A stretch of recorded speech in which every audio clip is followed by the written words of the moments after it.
Hello tout le monde, bienvenue au podcast de l'Acadie l'Acadian. And today we are rejoined by Amanda. Amanda, how are you today? I am doing well. How are you doing this morning? I'm doing great. You know something, it's kind of hot today. It's end of August and all that. And well, obviously, I won't be talking to the weather about the weather to you, obviously, but I can tell you right now for Nova Scotia, it's pretty hot. End of August and all that. We just did the Cannes do, which that's something. That's one of those things that you see what the culture is really all about, and this whole fear that the culture is going to die is just a myth.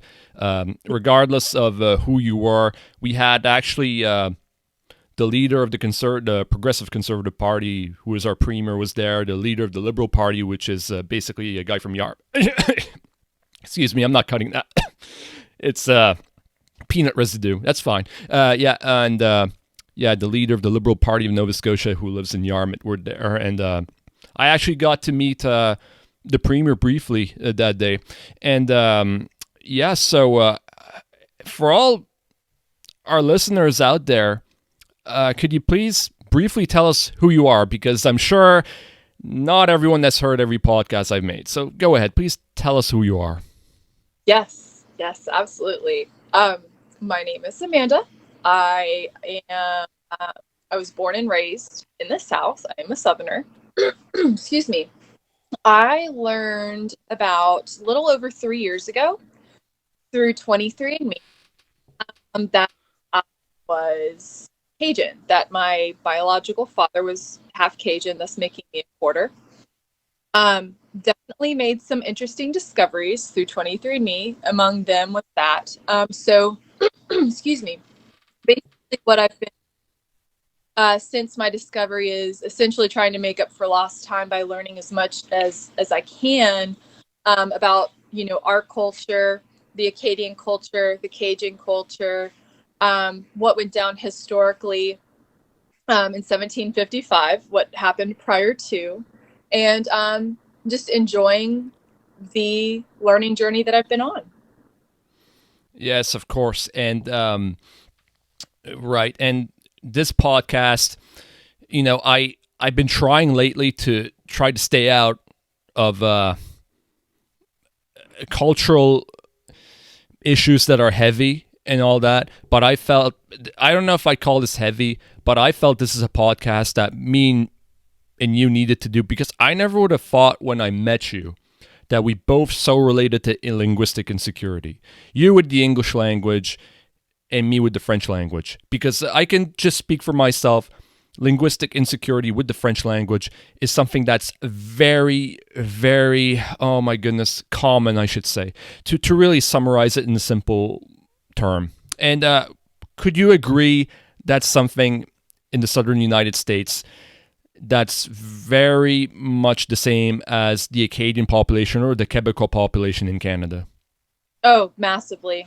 Absolutely. There is, so the United States can essentially be divided into four large. There's the Northeast, the Southeast, the Midwest, and the West. Now, the Midwest is most likely sectioned amongst itself, since it is such a large region, which is the equivalent of the prairie provinces in Canada.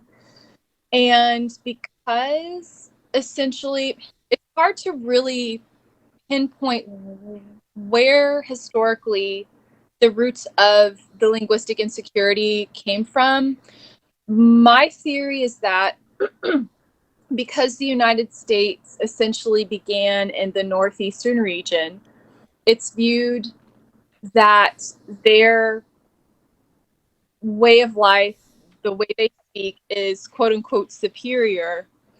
And then, of course, migration made its way down to the southeastern region, then to the Midwest, and then to the West. So there are not only views around or surrounding the way that Southerners speak, there are views around Southerners just in general, how we are. So there's the thought process that, that not only are we quote unquote ignorant or, just uneducated, but there's this other notion that Southerners are, I'm trying to think of a good way to say this, that we intermarry within the family. So that's something that you'll find regardless of where you are in the United States. There's just that notion. And because there's so many subcultures within the South, the cities will have their own accents, words, versus the rural areas. Not only that, but, a lot of it has to do with, unfortunately, our checkered past with slavery and whatnot. So the African American culture kind of developed its own vibrant, beautiful subculture as well. One thing, speaking to that I do want to mention is that the linguistic insecurity is across the board, regardless of subset. There is a Southern rapper by the name of Jay Electronica. He's from Louisiana. And in one of his songs, I believe it's called Exhibit C, it says, when New York rappers were calling Southern rappers lame, but then jacking our slang. So I love that line because it speaks to basically like this notion that we're viewed, especially by the Northeastern region, most particularly New York, that they view us as kind of like a sideshow, kind of clown setup, like, oh, let in the Southerners with their y'alls and their sayings, and so we're just kind of like laughed at because of how we speak. And I love that Jay Electronica pointed that out, like, oh, on one hand, we're quote unquote good enough to be your entertainment to laugh at, but then you're going to use the very sayings that you're making fun of us for. So it goes deep. Actually, one of my nieces the other day, I wish I could remember what it was that she said, but she's 13 years old and expressed, linguistic insecurity of that feeling of inferiority that we as Southerners feel. And just hearing her say it, kind of like, it was like a knife, it's like, oh, that insecurity's reached the children, and we really have to work on that, because that level of insecurity gets so deep into your psyche that it's hard to uproot it. And you don't want that for the next generation to have those same struggles. So yeah, that is a very, very descriptive description, of course. And here's one thing. Listen, I have no blueprint for this podcast. I'm freestyling, just like Jacques Doucet did back in the day, we used to do, okay? When we're in the car and rapping and all that. Now, here's a question now I see. I can't help but think of George W. Bush when he was president, when the Northerners would make fun of him when he spoke and all that. Mm-hmm. Now, leaving politics aside, something like that, did it bother you? It's funny. I'm glad you asked that, because I did want to speak specifically about Texas. So George, as you know, the Bush family, they're from Texas. Texas is an interesting state because the way that they live and the way that they speak is, in my humble opinion, very much so Southern. I consider them part of the South, 100%. Texans, however, view themselves as essentially like a sovereign nation within the United States. They will say, Texans are very proud to be Texans. They will say, we're Texans. They do a lot of awesome things to be proud of, absolutely. I love, not to interrupt, but I love Texas. Go on. Oh, yeah, I do too. Not so much the weather. It's a little on the hot side for me, for my taste. Yeah. Even though I'm Southern born and raised, that level of heat is very high. But I do love Texas as well. I mean, and again, politics aside, when they would make fun of George Bush for how he spoke, honestly, my reaction was, I would just kind of roll my eyes and be like, yeah, here we go again. Because, I mean, we've heard it our whole lives. Oh, you Southerners, and, how you don't really speak correctly. Your English is is wrong, basically. And so when they would make fun of, he was, of course, the face for America for so long. And then, of course, he would get made fun of, for how he spoke. And then it was like, oh, here's the sideshow part again. And we got to do our little song and dance and like, haha, we Southerners, So yeah, it wasn't so much that it had bothered me, because it's sad to say at that point I was used to it. I'd heard it my whole life, that I was just like, oh, here we go again, That's interesting, yeah. And one thing I will share with you, when George W. Bush became president of the United States, I'm almost jumping the gun here. Our prime minister was a French Canadian, a pure French Canadian. Okay, French was his first language, unlike the prime ministers we've had since him, which if you do your research, English was the first language of all of them, right? Of all the prime ministers we've had since him. Jean Chrétien, his name. And him and Bush, they had a falling out with the Iraq War and all that. But before they had their falling out, I remember they met and George Bush told him, and keep in mind, Chrétien is Québécois here, he told Chrétien that it really bothered him that people said he couldn't speak English and all that, or the right way. Jean Chrétien looked at him and says, George, I can't even speak English or French properly. that was his answer, yeah. Wow. And we laughed so hard when he said that, yeah, because Chrétien had that thick English accent. When he spoke English, he had that thick accent, that thick Quebecois accent, right? Mm-hmm. And he was a rural Quebecer, and in rural Quebec, we can so relate to them because there's some old French, and of course, it's pretty crazy and all that, and not necessarily politics and all that, but let's just say your niece and all that.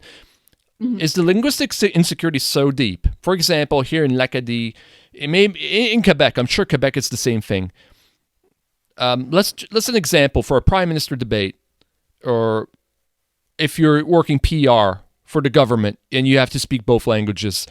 Mm-hmm. Speaking French with l'Acadie and all that, I'm sure there's insecurity and all that because of some of the words we use and all that. And I can say for myself, I would be very uncomfortable speaking a French that would be forced speaking, right? Because I'm used to speaking my French, and I can do words solely in French, but it would be my French, mm-hmm. Like compta, that's what I'd use instead of heureux. Heureux, that's what they would use in France, right? Mm-hmm. And all that. So let's just say your niece. Do you think if she would have to go, when she grows up, if she has to go make a speech in New York, do you think she would be comfortable with her English? Honestly, I would be honestly somewhat surprised if you'd say no. Honestly, no, because I don't think she would be comfortable with her English, especially going to New York, because the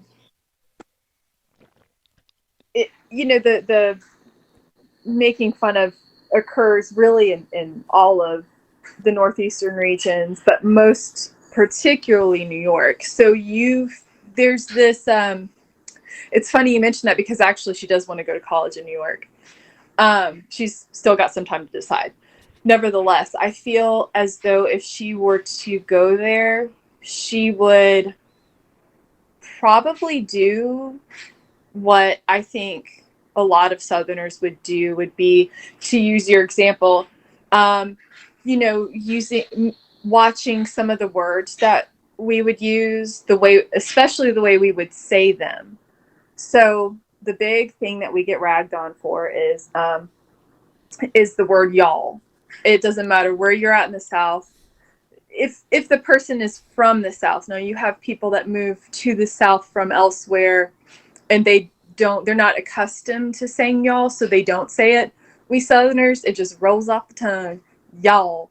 You plus all is y'all. We use it for possessive y'all's things, y'all's place. So probably if she were to go to New York, she would probably say you all or yous guys. Or you guys.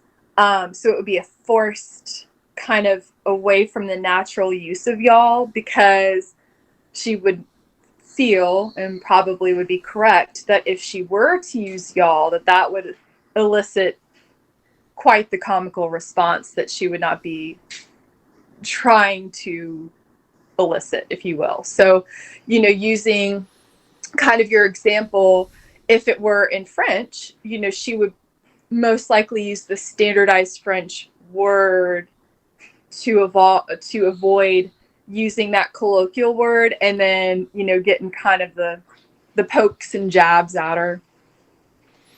Yes, it's pretty crazy, because what I can't get over is that sometimes when you learn a second language, you learn the language by the book. Yes. Me being exposed to Saint Anne, University of Saint Anne, which I meet some people who've learned that as their second language. Mm-hmm. They speak it by the book. Like it's crazy how they speak it by the book. Yeah. Just last summer, some people that I met there that spoke it by the book, it was just crazy how they spoke it by the book. Mm-hmm. And it's crazy, for me, a native French speaker, mm-hmm. to actually have insecurity compared to these people who've learned it as a second language, because they learned it the proper way, and very much like Acadian French. For years, we've been told we spoke wrong. I said this too many times in my podcast. I keep repeating myself, Yeah. But people of authority would tell us we spoke wrong, and it's something else, And mm-hmm. one thing I just thought of is mm-hmm. here in Nova Scotia, just the English ways of speaking and the accents are so different from one end to the other. Cape Breton, that's almost Newfoundlandese. You hear them speak, and you can make out maybe not all of them, but some of them has such a thick accent in the way of speaking. You can kind of make out 3 words in a sentence, and you can understand what they're saying, right?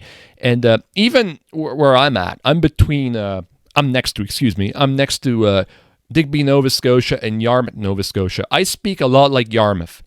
Mm-hmm. In Digby, I am not kidding. Sometimes some of the words they say and the expressions, I get lost. Yeah. But I don't know why, but it's more like Yarmouth. I would say my accent, my English accent and all that, maybe with a twangy French accent there, but that's what it is. Now, you in the South, without disclosing your location, because it doesn't matter, I'm sure it's throughout the South. If I drive 30 minutes to an hour,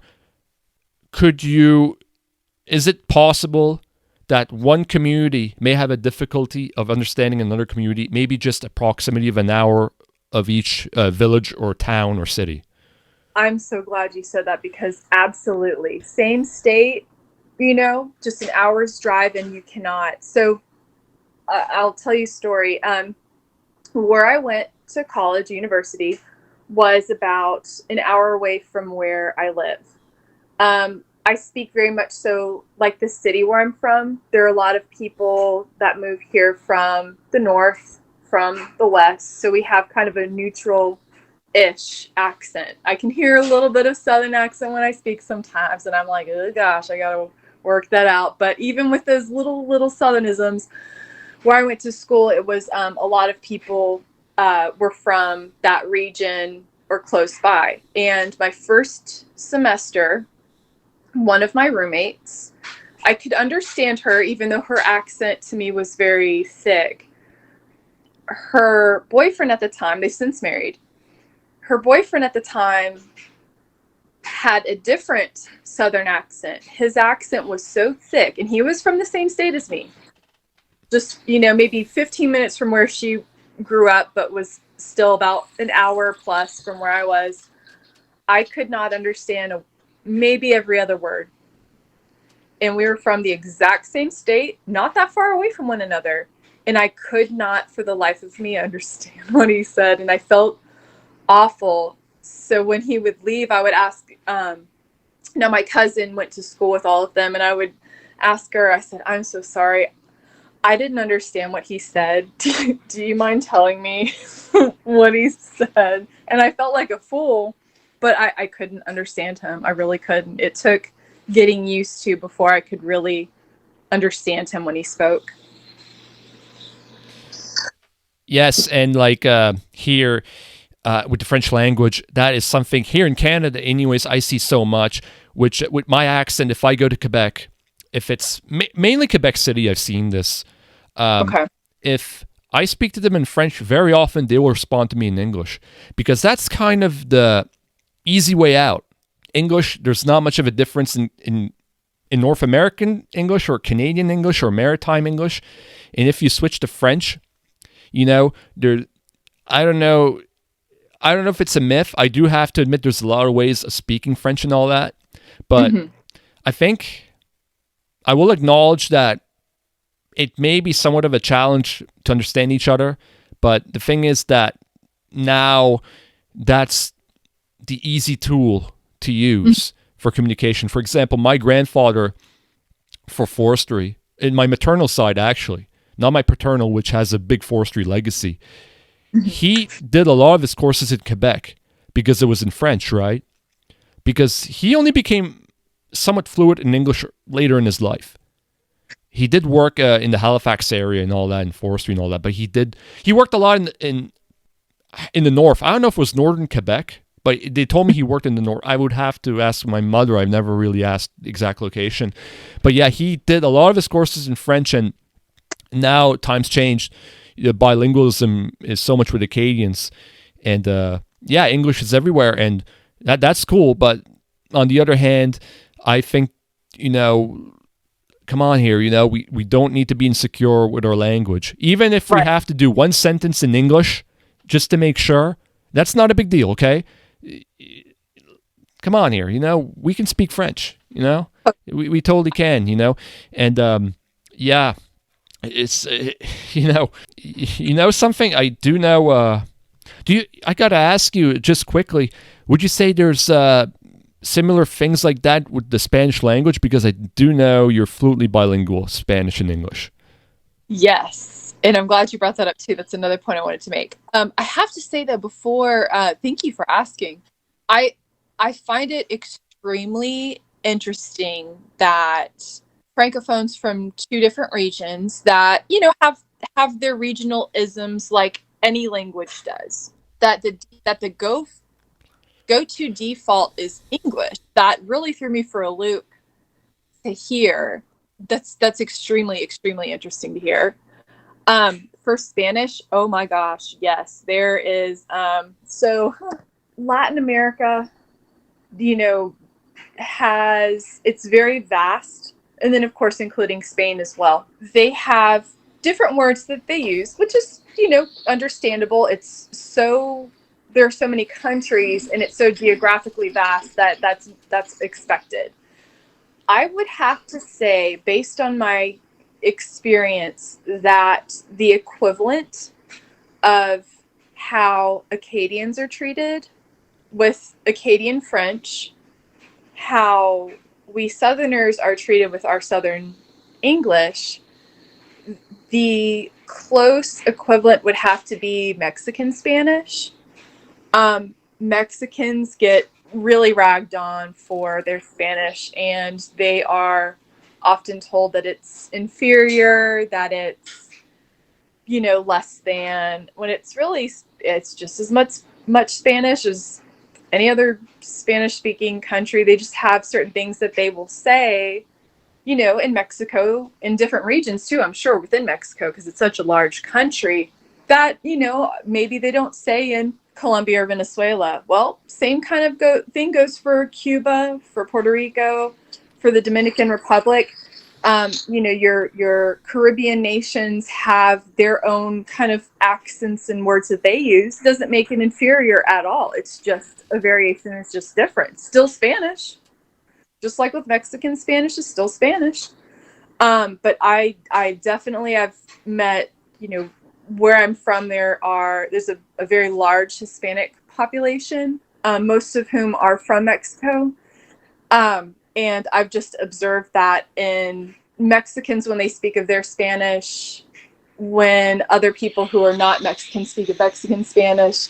And I just can't help but feel, that there's a bit of being able to relate to Mexicans on account of that linguistic insecurity that they often feel as well. Yes, I mean, and I haven't been a big traveler of Hispanic countries.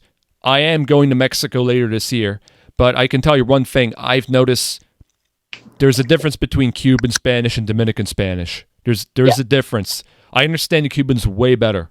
Me personally, the Dominicans, man, they're on a mission. They're hyper, and man, there's something else. But yeah, that's interesting. And just in Spain, I mean, there's so many. In France, I should say Europe in general. I think as North Americans, we would be shocked how many different dialects there are. Yes. Now, let's talk about France. It's crazy to think that there's linguistic insecurity in France, but that exists. It's not even funny. Like in the Notre region, they speak. I do believe they speak a language called Gallo, which we may touch that later someday on this podcast. And crazy enough, like they have their own language, that region of France, which I do believe, correct me if I'm wrong, comment if I'm wrong, there's about 200,000 people who speak that dialect in France, in that region.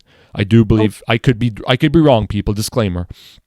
And yeah, and of course there's different dialects in one region to the other. So you're used to speaking a certain way, and you have your French by the book, in the southern region of France, they get ridiculed for their accent and all that. So here's something that actually I'll share something that Barry Ossala told me, that he did travel to France recently. I do believe he did do some studies in France when he was younger. So that would have been a different era. Now in France, there's so many young people who understand the English language. Right. So what happens? Okay, he went to France and he was speaking to a person in French, okay? And he saw his American passport. So he was speaking to him in English. He responded to him in English. Barry kept talking to him in French. I don't know. Anyways, doesn't matter what his accent was. He was speaking to him in French. And I don't know if it's because it was his American passport or whatever, but he kept talking to him in English. So me with a Canadian passport with a pure French-Canadian name, I don't know if he would have spoken to me in French or not. But that's a dynamic that's going on in French. It's kind of like the easy way out, maybe. So you stop and think about it. It's crazy to think that in France there's that same dynamic of linguistic insecurity. But American culture is being so globalized. I mean, just in Russia, the radio stations there, as crazy as this world is right now, and I will mention Russia, you hear to the radio stations, there's a lot of American music. So, I mean, man, it's crazy, crazy, crazy. I keep saying crazy, but like, I don't know. Is there anything you want to add to that?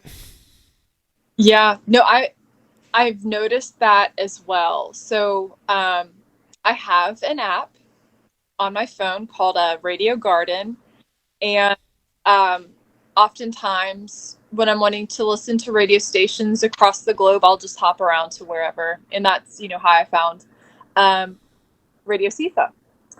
So I have noticed when hopping around in Europe, I've been to, quote unquote, in the app to certain regions in France, certain regions in Spain, the Netherlands, Italy. And I would notice that there were a lot of American songs on the radio, which kind of threw me for a loop because, it wasn't the United States. Not that there's anything wrong with it, but there's a careful dance that has to be danced with technology, with, globalization and technology bringing us all closer together, regardless of the region, regardless of the nation, have to remember to stay true to your roots as well. It's, if you want to be exposed to American music and movies, that's perfectly fine. Just don't lose yourself in the process of such exposure. Would be kind of what I would want to say to other nations that, that are picking up American things. It's great to learn about other places. Just please don't lose your own language, your own identity in the process, because then that's a cultural tragedy, in my humble opinion. Yeah, that's very well said. I agree with you. And one thing I will tell you is that we talk about technology and all that. So if technology is anyways, I know the topic is linguistic insecurity and all that, but I think this is somewhat related because we're talking about what's going on with global Americanization and all that, which is a factor. But I think one thing technology is doing, which is bringing the world together, maybe integrating everyone.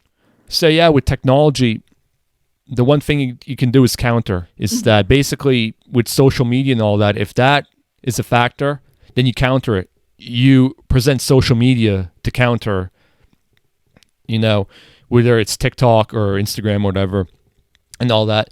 But I'll tell you a little something, we're talking about linguistic insecurity.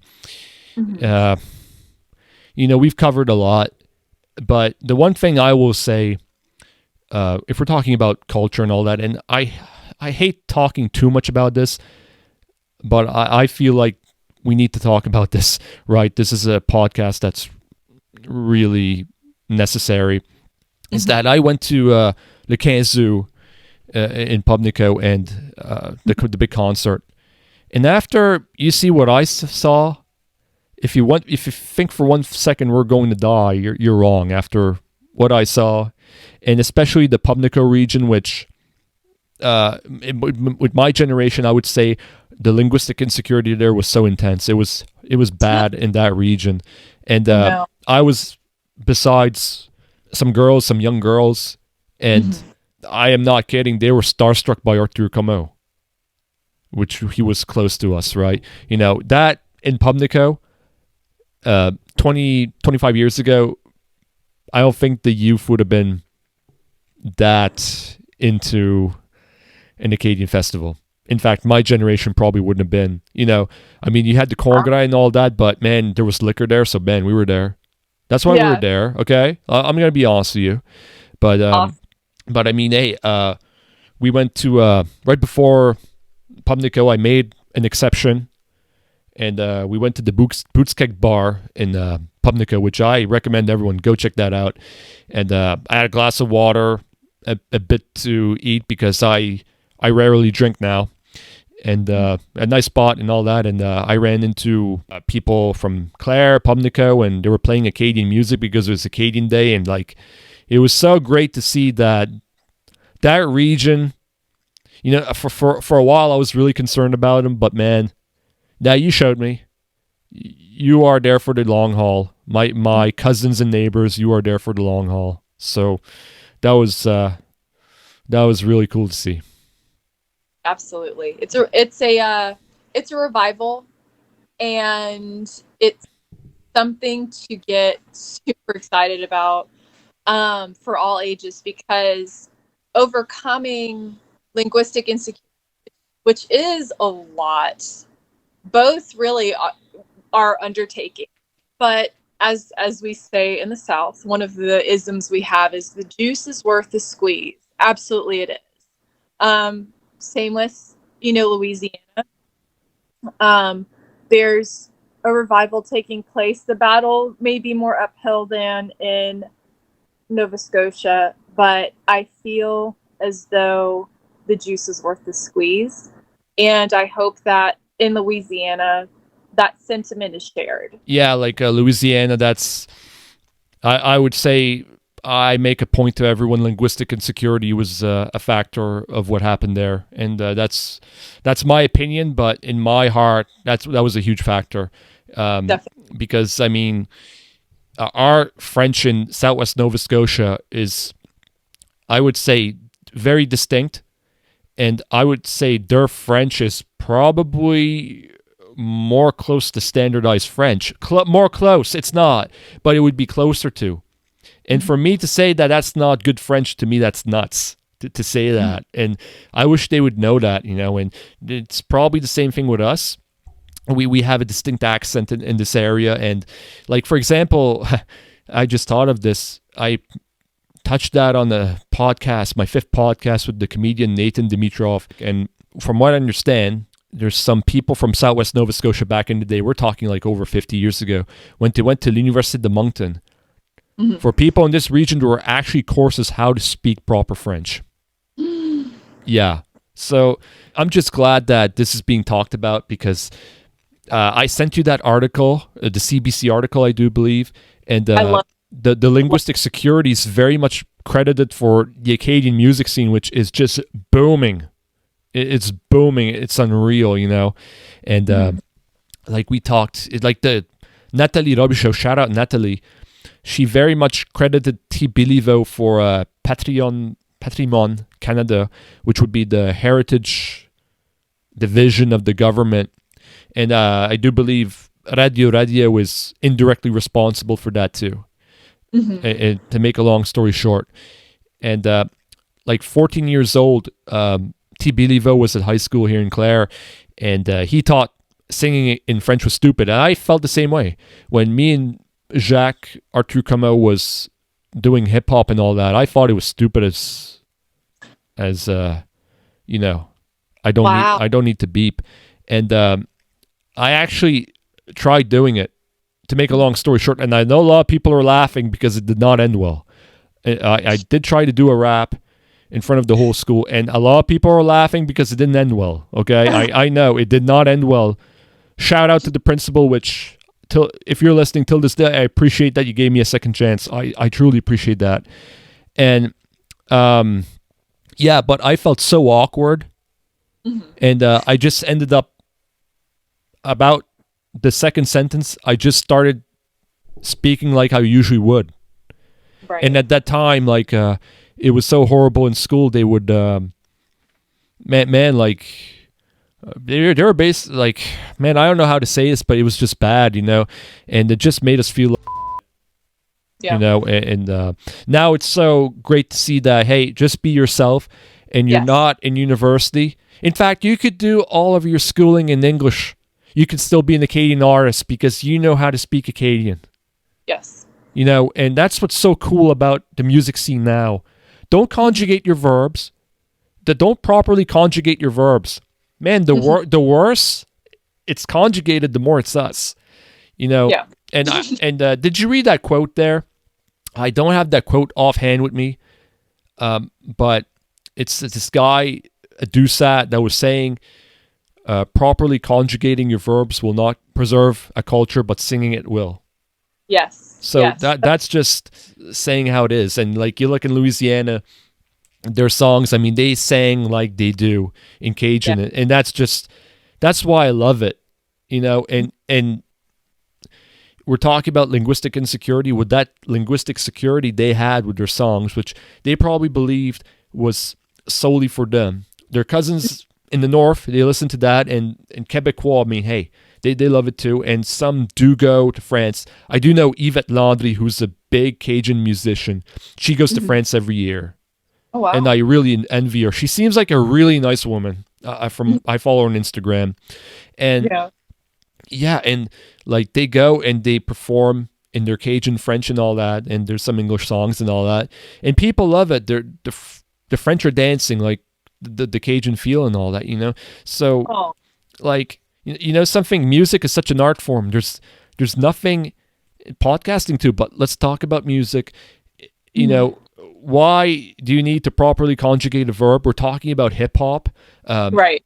Radio, one big success to them long term and probably short term was probably their slang, which at first, if you read that article, it was mostly a comedy act. They felt like in Quebec, if you watch their music video, Jacuzzi and Cliche Hot, it looked like comedy, which it was a good introduction. I think in all it was good. Like I would have to touch with Jacques, Alexandre, Gabriel, and Timothée what they thought of it, but I find that it was a good presentation to start with.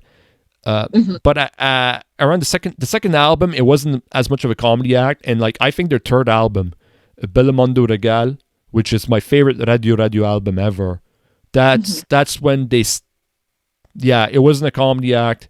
Like this is real music. This is just beautiful music out of l'Acadie, So yeah, we're talking about that. I mean, there's regions in the United States. I mean, I won't name the city, but there's a city in the southern United States where there's a lot of rappers, known for having a lot of rappers. Yep. And the slang and all that, it's like you said, man, some Northerners are ripping it off. But man, I don't know. I think we've covered a lot. We've been talking for 45 minutes on this topic and all that. Weeks on this. Linguistic insecurity is one that has such a history and deep ripple effects that I feel like this could be a week-long podcast, if that, possibly even a month. Yeah, like in Switzerland, there's Swiss Germans who are probably not comfortable in speaking German because it's so different. I have a buddy in Switzerland, a French speaker, and he told me he cannot understand Swiss German, but he understands German, right? So these Swiss Germans, they probably have an edge on their German. Yeah. But, what are they educated in school? Is it Italian or, we don't know, Italian or French? Switzerland's like a whole can of worms, which is a country I would love to visit. Not even, I would love to visit Switzerland. I think that may be the one country in Europe I'd love to visit. I would too. Absolutely, the yodeling and all that, it's just the rural spots and all that. But yeah, worldwide linguistic insecurity, in Australia, there's it's kind of like the Acadians, the Italians in Australia, the Swiss Italians in Australia, it's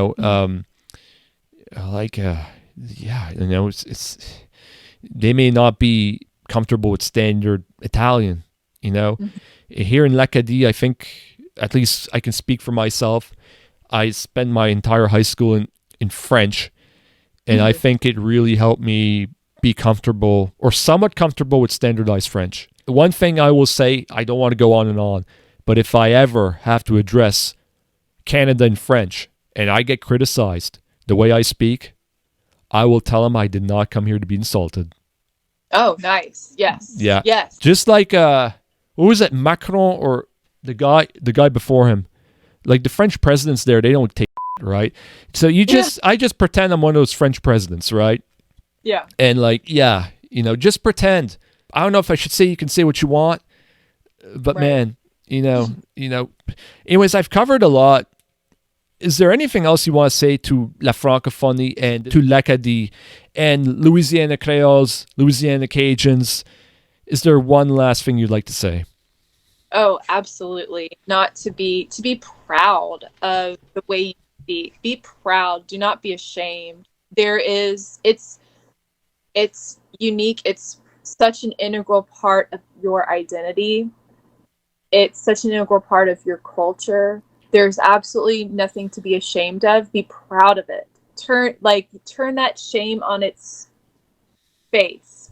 Invert it. Make it pride, and share that pride with the next generations so that they too can pass along pride rather than shame, because there is nothing to be ashamed of. And the one thing I will mention, I think here in l'Acadie, a lot of people may think I'm not saying this, but I think we're so ahead of the curve of a lot of people with this, and maybe even Quebec, because I think in Quebec there, things are not going to go well. I mean, I think there's a younger generation there that may go through what my generation went, trying to force people into stuff that they're not, and let's face it, you'll see, it's inevitable. You're going to see more of the English language in Quebec, but you have to evolve. And you have to accept the fact it's not going to be like that in the 70s and 80s. And to be perfectly honest with you, the one thing I will say, I could be wrong, but we could be in for a Quebecois generation. I shouldn't say they're ashamed of what they are, but they're going to be very tired of the politics, because they're the generation above them. They've seen different things, and I think now as a country we're very bilingual, and I think we're finally as accepting as we can from with each other, and bilingualism is a part of our identity here in Canada, and I'm such a big product of that because I was born bilingual, and that is such an asset. I am so blessed that I was born bilingual. It's not even funny. Definitely. When you travel and you understand French and English, like it's so great. If you go to Europe and you understand those two languages, like, man, you're pretty well set off. Two globalized languages, right? Yes. Two of spoken languages in the world. Well, two maybe Latin based and all that. In closing, I will say that in 2050, there's even some theories in 2050 that French could be one of the most spoken languages in the world. And depending what happens with the economy in Africa, which there's a lot of French-speaking countries in Africa, that there's so many incentives. Like the French language, there's a big incentive. And for Louisiana, being in the United States, I know in the United States there's kind of a culture, speak English and all that. I don't mean that in a bad way. I'm just saying it's different down there. Things were different. There's a lot of people who understand different languages and all that. But in Louisiana, hopefully they'll find an incentive, because you look at Nova Scotia here, the Mi'kmaq language or the Acadian language, it's very sad the Mi'kmaq language would happen, and it's heartbreaking. That's the challenge with Mi'kmaq, is that French is so globalized. And in Canada, it's an officially bilingual country. We've covered a lot, and I think at the end there, maybe it wasn't so much linguistic insecurity directly, but I'm just trying to cover what I know about this topic. And to everyone, mainly in l'Acadie, everyone's listening to this, be proud of your accent, be proud of who you are. We don't speak wrong. We were educated. A lot of us were educated in French. We understand, and one section to France to the other, they speak different. Just like one section to Quebec to the other, they speak different. So, and I truly feel we're ahead of the curve. And I see something, I've spoken to a lot of people, and I've really studied the culture and all that. And I wish people knew what I knew. We are not going anywhere. I know we're not. We are not. We're going to evolve, and believe me, after 2024, it's going to be an explosion, because there are so many ways to do it. And here at La Baie Sainte-Marie, man, it's unreal. A miracle, we're still here. A miracle, we have Acadians. A miracle, we still speak French. And a lot of the anglicized Acadians here, which are Acadians, by the way, they do understand French, okay? So anyways, everyone, hey, I truly appreciate all of you listening to this one. And Amanda appreciates that too. This is a topic we're so passionate about. A few closing words, if you will, if you want.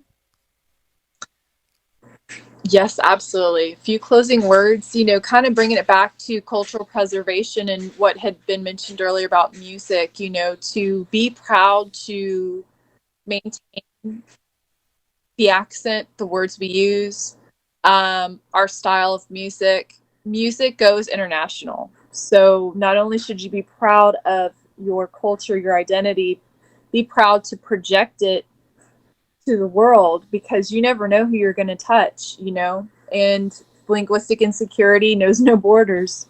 So it helps to be able to relate, even if it's not the same language necessarily, but keep preserving the language, the isms, the food, the music, and the importance of bringing that to the next generation so that they can pass that baton along as well.